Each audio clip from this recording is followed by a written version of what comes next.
সমগ্র সৃষ্টিগুলি আল্লাহকে সেজদা দেয়, সূর্য আল্লাহকে সেজদা দেয়, চাঁদ আল্লাহকে সেজদা দেয়।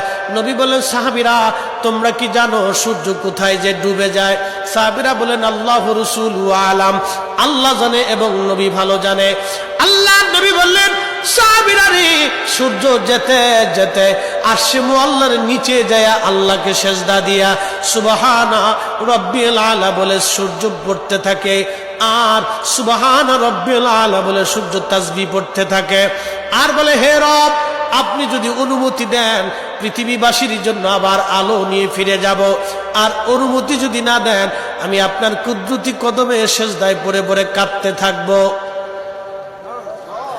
আল্লাহ নবী বললেন, সূর্য থেকে আমার রব অনুমতি দেওয়ার কারণে সকালবেলা তোমরা সূর্যের আলো পাও। কিয়ামতের পূর্ব সময় অনুমতি দেবে না, দেবে না, দেবে না, দেবে না। 6 মাস পার হয়ে যাবে, পৃথিবী অন্ধকারে নিমজ্জিত হয়ে যাবে, কান্নার রোল পড়ে যাবে, অন্ধকারে ছেয়ে যাবে সারা দুনিয়া। মানুষ বলবে, সূর্যের কি হলো? সে কি হারিয়ে গেছে? সূর্য কোথাও খুঁজে পাওয়া যাবে না, আলো পাওয়া যাবে না, অন্ধকারে সারা পৃথিবীতে কান্না বেড়ে যাবে। এবার রব বলবে, সূর্য উঠো।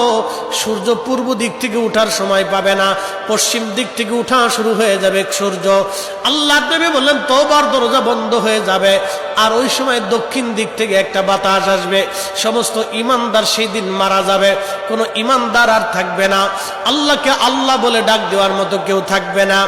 আল্লাহ ইসরাফিলকে বলবে, ইসরাফিল সিংহায় ফুঁক দাও। আল্লাহর এই ফেরেশতা সিংহা হাতে নিয়ে মুখের কাছে নিয়ে আল্লাহর আরশে মুআল্লার দিকে তাকায় থাকে, একটা সেকেন্ডের জন্য এদিক আর ওদিক করে না। কখন রব হুকুম দিবে সিংহায় ফুৎকার দেওয়ার জন্য?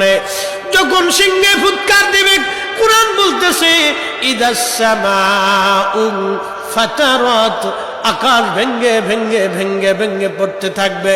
ওয়া ইদাল কাওয়াকিবু তাসারাত, সমগ্র নক্ষত্রগুলি ভেঙ্গে ভেঙ্গে ভেঙ্গে ভেঙ্গে পড়তে থাকবে। ওয়া ইদাল বিহারু ফুজ্জিরাত, সমুদ্রের তলদেশ উদ্দোলিত হয়ে যাবে, সমগ্র পানিগুলি পৃথিবীর উপরে আছাড় মারবে, আর ধুয়ে পাইলে সব পৃথিবীবাসীকে নিয়ে যাওয়া হবে।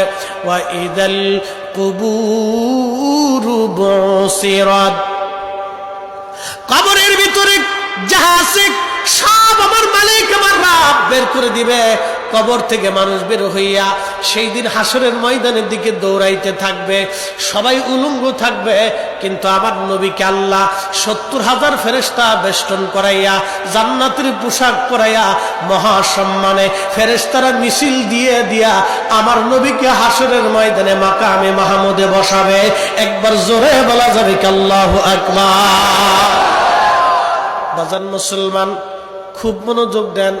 হযরত ইউনূস আলাইহিস সালামের কথা বলছিলাম, মাছের পেটের ভিতরে ইউনূস।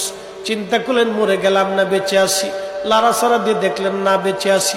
দাঁড়ায় গেলেন খোদার পয়গম্বর, দাঁড়ায় যাইয়া সেজদার মধ্যে পড়ে গেলেন। মাছের পেটের মধ্যে সেজদার মধ্যে পড়ে বলতেছে, লা ইলাহা ইল্লা আনতা সুবহানাক